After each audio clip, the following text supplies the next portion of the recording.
Do not want to make a mistake in this qualification race for this rolling start, and here we come. Merc on Merc as we head down for a rather murky start in terms of the weather too. Here we come. It's been a good, clean formation lap, and we're racing at Macau.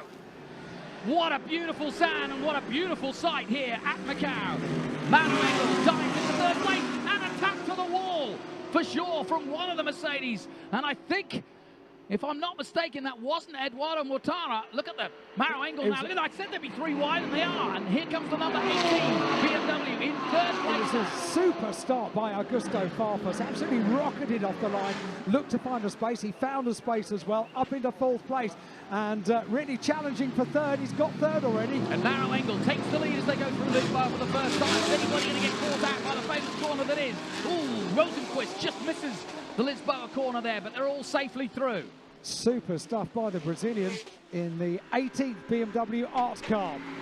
Maro Engel leads up into sector 2. Now this very, very tight. They're so wide, these cars, and the walls and the barriers get oh so close. They never look quite as close as when you've got GT cars racing, and in a single line they all go through. So a few little skirmishes, but pretty much everyone seems to have got away with this. Eduardo Mortara there in 2nd place, Augusto Farfus in 3rd, and Maro Engel from the inside of the 2nd row of the grid getting the best of the starts. And it was Daniel Juncadella who definitely came together with the wall in the number 50 Mercedes. If we go back and have a look at the replay, if they do show us that, as we go on board now, he definitely touched the outside wall of Reservoir Bend. Doesn't look as though there's major damage to the car, but we'll keep you informed as to whether... Oh, no! Oh, mayhem!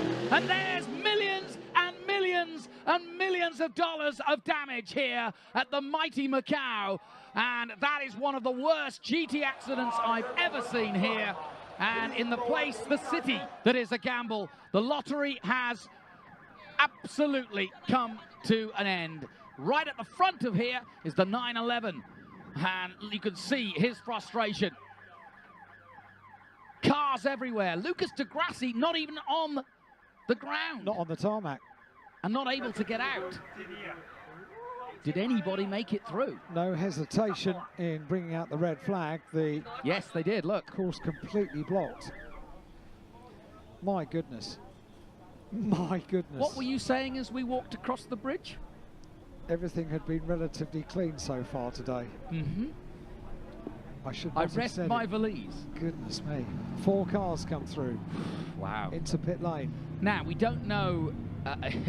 well, let's have a look at what happened, first of all. We haven't seen what happened. Augusto Farfus in 3rd place goes through, and it's at police that they come together, and it's Juncadella who may well have been the cause, because Juncadella now backwards, and I think he had a damaged car anyway, but Juncadella is the car that's turned round. The Porsche of, is it? I'm trying to see who it was. I think it was Laurent Vantour. It is Laurent Vantour's car, There he is at the front. Yeah, Laurent Vantour came through, and all the drivers are out and having a word.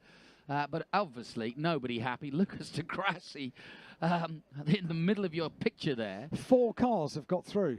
Only 4 cars. Well, yes, but I'm looking back at the 99 still of the Tom Blomqvist. He's involved. So is the number 5. It just depends. The shot is not as clear, but I can tell you a concertina effect, given that you're coming down Moorish Hill into this right-hander, could mean that literally the whole field has been affected in some way or another. And I can also assure you that we've got a long wait for the resumption of this one, folks. But if you've just tuned in and you've never seen the Macau Grand Prix, this is not bad driving. These are the very best drivers in the world. I can see that Felix Rosenquist is out of the car and okay.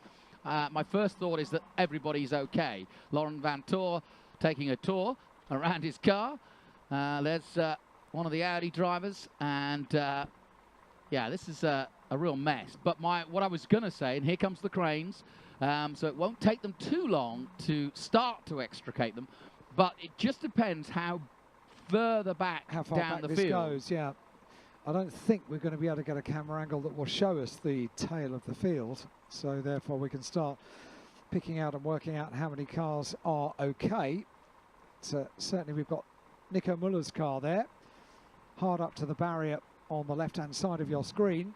Nico Muller's Audi pressed up.